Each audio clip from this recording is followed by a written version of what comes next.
पिताजी को भी जबरदस्ती उठा के ले गए।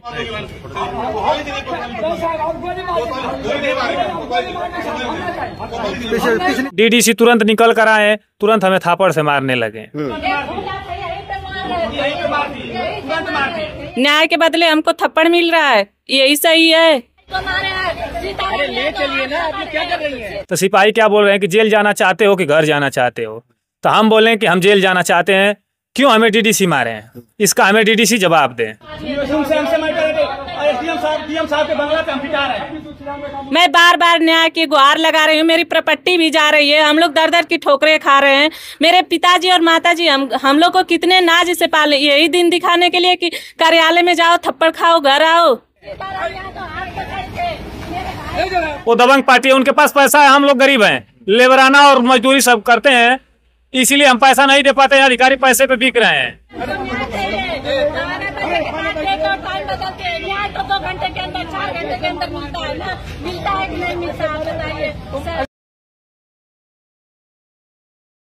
नमस्कार दोस्तों, मैं अंगारा लाल। उत्तर प्रदेश के जनपद गाजीपुर में हम हैं और कल की एक वीडियो वायरल हो रही है जिसे आप लोग देखे होंगे, नहीं देखे होंगे तो आप वीडियो देख लीजिएगा कि डीएम के ऑफिस पे यानी जिला कार्यालय पर ये वही शख्स हैं और ये मैडम हैं जो कि अपने न्याय के लिए गुहार लगा रही हैं, धरने पे एक तरह से बैठी हुई हैं। लेकिन वहाँ के जो प्रशासन के और अधिकारियों का जो बर्ताव है उसे आप सुनकर देख करके चौंक गए होंगे।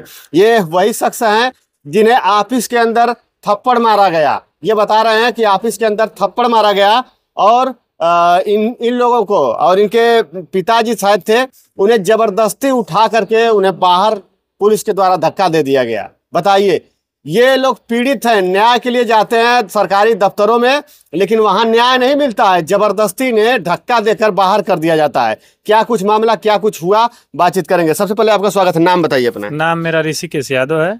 अच्छा, गए थे डीएम कार्यालय में, मेरा खेत का विवाद है। श्री सीताराम यादव जो पूर्व प्रधान है, वर्तमान में प्रधान भी है, तो दीदी और पापा चले गए थे अंदर दरखास्त देने के लिए। तो फिर मेरा पटीदार जो सीताराम यादव है वो बाहर बैठा था कुर्सी पे, हम बाहर खड़े थे। पापा का मोबाइल लिए थे और दीदी का मोबाइल लिए थे और कागजात भी जैसे बैग में था उसको भी लिए थे साथ में। डीडीसी भी अंदर थे उसी में। डीडीसी यहाँ मेरी चकबंदी में मुकदमा चलता था, तो डीडीसी ने निगरानी हमारा खारिज कर दिए थे पैसा के बदौलत पे, ये हमें सब पता चल गया।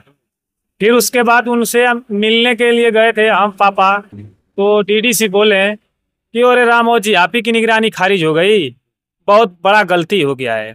तुरंत अपने माल बाबू को और फोन किए कि राम और केदार की फाइल थोड़ा निकालिए माल बाबू जी, इसमें कोई मिस्टेक और गलती हो गया है। 1 हफ्ता का समय मांगे, बोले कि जाइए 1 हफ्ता बाद आइएगा, पता कर लीजिएगा। 1 हफ्ता बाद गए तो बोले कि जो हो गया सो हो गया, अब नहीं कुछ हो पाएगा। फिर उसके बाद 3 तारीख को हम लोग गए थे, एसओसी साहब के यहाँ भी चलती है खेती का मैटर। एसओसी साहब का 3 तारीख को आदेश देना था, तो एसओसी साहब के उपलक्ष्य में हम डीएम साहब को दरखास्त देने के लिए गए थे। वहाँ पे कार्यालय के बाहर दरवाजे पे हम खड़े थे और सिस्टर और मेरे पिताजी अंदर में दरखास्त देने के लिए गए थे।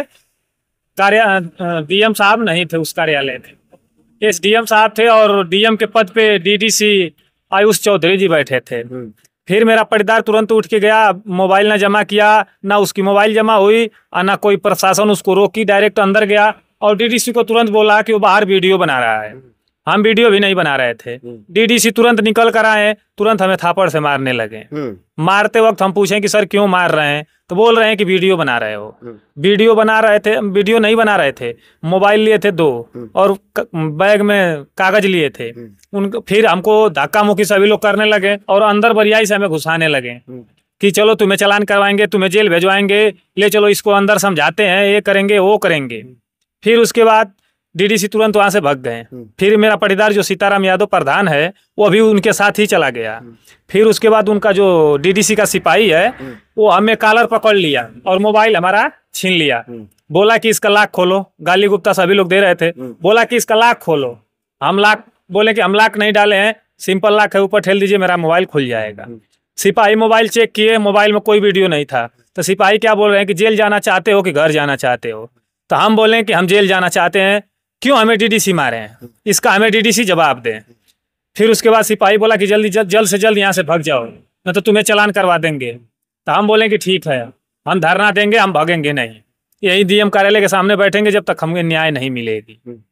यही बात। तो आप वहाँ पे बैठे फिर? हाँ। और आप भी, आपका क्या नाम है? मेरा नाम प्रियंका यादव है। अच्छा, आपका जमीन का विवाद आप ही से?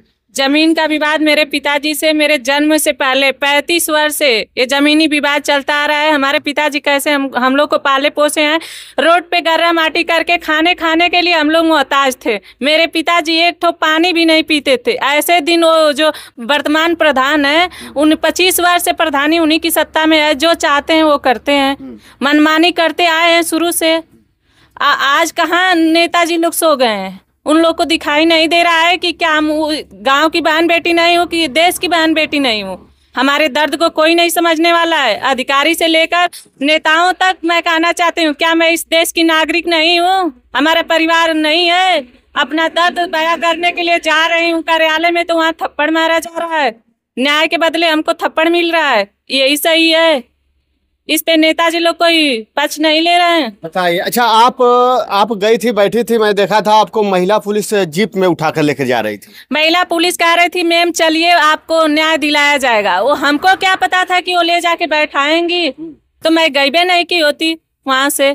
हमको जब न्याय मिला होता तो मैं गई होती। सदर एसडीएम हमको ऐसे बाला फुसला के वहाँ मामला शांत करने के लिए ले गए कि आगे कार्रवाई होगी। आज 3 दिन हो गया, क्या कार्रवाई हुई? इसका कोई जवाब मांग रहा है? यानी कि आप जीप में, आपको महिला पुलिस जीप में लेकर गई और फिर इसके बाद कोई कुछ हुआ नहीं? अब तक कुछ नहीं हो। क्या हो एसडीएम सदर क्या किए मेरे साथ? 3 दिन हो गया, कुछ भी तो नहीं किए। आप लोग बताइए, आप लोग के माध्यम से मैं कहना चाहती हूँ, क्या न्याय दिलवा सकते हैं आप लोग? आपके पिताजी को भी जबरदस्ती उठाए? मेरे पिताजी को भी जबरदस्ती उठा के ले गए, क्योंकि वो वर्तमान प्रधान है, वो दमंग आदमी है, भूमाफिया है। उनके डर से सारे अधिकारी उनके, क्या डीडीसी आयुष चौधरी उनके रिश्तेदार थे, उनके लिए मोबाइल अलाउ है, हमारे लिए नहीं है।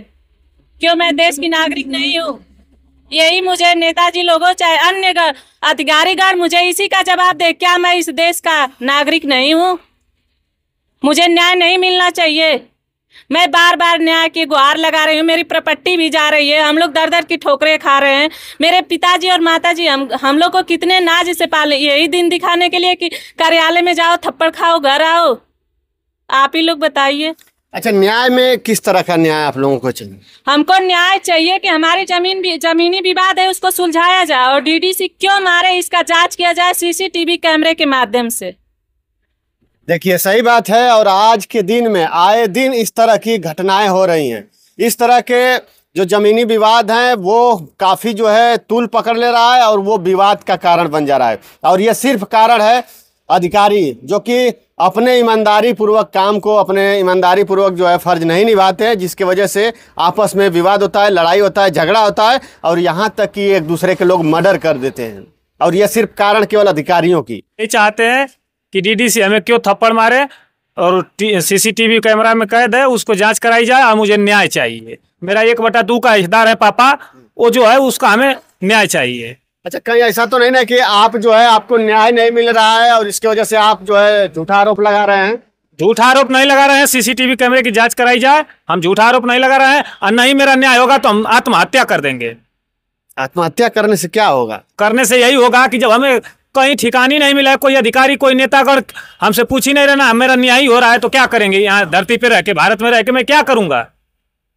आखिर में कारण क्या है? क्यों नहीं न्याय मिला? 35 सालों से, जैसे आप बता रहे, 35 सालों से यह मामला सुलझा नहीं है, क्या कारण है? श्री सीताराम यादव जो प्रधान है वो दबंग पार्टी है, उनके पास पैसा है, हम लोग गरीब हैं, लेबराना और मजदूरी सब करते हैं, इसीलिए हम पैसा नहीं दे पाते हैं, अधिकारी पैसे पे बिक रहे हैं। बताइए ये चीजें अभी क्या करेंगे आप? जब नहीं अब सुनवाई होगा, अभी आप 3 दिन जैसे कि हो रही है, आज भी आप लोग गए थे दफ्तर में, क्या हुआ है आज दफ्तर में गए थे, हम लोगों को धमकी आ रही है मारने की। और मनोज यादव जो दीवान है, बनारस में 20 साल से बनारसी में रह गए और कहीं उनका ट्रांसफर ही नहीं हुआ, वहां से धमकी मिली तो हम लोग गए थे एप्लीकेशन देने के लिए। दीवान जी? कौन दीवान? मनोज यादव। ये मतलब सीताराम यादव के भाई हैं, जो मिस्री नाम से जाने जाते हैं। उनको 3 स्टार मिल गया इस समय। वो बोले हैं कि हम जब आएंगे तो जान से मार देंगे दोनों भाइयों को, तुम्हारे बचाना होगा तो बचा लेना। तो बताइए हम लोग कैसे बचाएं? हमारी सुरक्षा करे सरकार, करे सुरक्षा, नेतागण लोग मेरी सुरक्षा करे, मेरी मांगों को पूरा करे। मेरी जमीन तो चाह ही रही है, मुझे न्याय तो कम से कम दिलवाएं, मुझे सत्वना तो दें कि कुछ तुम्हारे साथ होने वाला है। क्या मैं नागरिक नहीं हूँ? ये मतलब जो बता रहे हैं कि धमकी मिल रही है, उसका मतलब कुछ साक्ष्य है? कैसे कब धमकी मिली आपको? नहीं, सच नहीं है। बहुत लोग जैसे बताने पे हमें सुनाई दे रहा है गांव गांव में। मेरे घर के आगे पीछे आके वो लोग गाड़ी से रात को रुक रहे हैं, उधर से मेरे घर के सामने से आके वो लोग चारों तरफ से घेर रहे हैं। क्या प्रशासन नहीं जान रहे हैं इस बात को? वो वर्तमान में प्रधान है तो उन्हीं की दमंगाई चलेगी, वो भू माफिया है तो उन्हीं की चलेगी।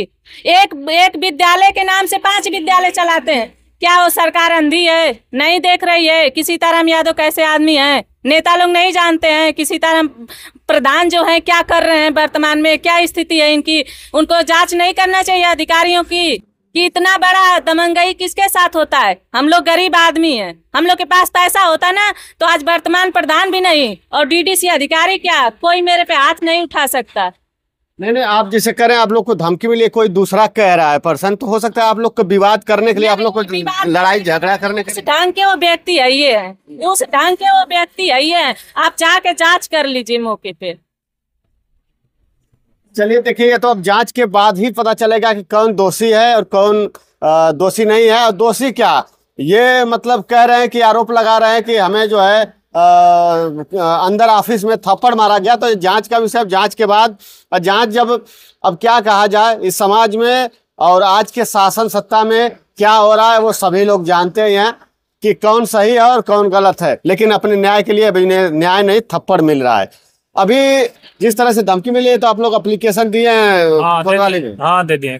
एसपी साहब को भी दे दिए हैं, डीएम को भी दे दिए हैं, फिर महिला पुलिस में भी दे दिए हैं, हर जगह दे दिए हैं एप्लीकेशन कि हमें कोई खतरा ना हो पावे। नेतागढ़ हमारे लिए सो गए हैं।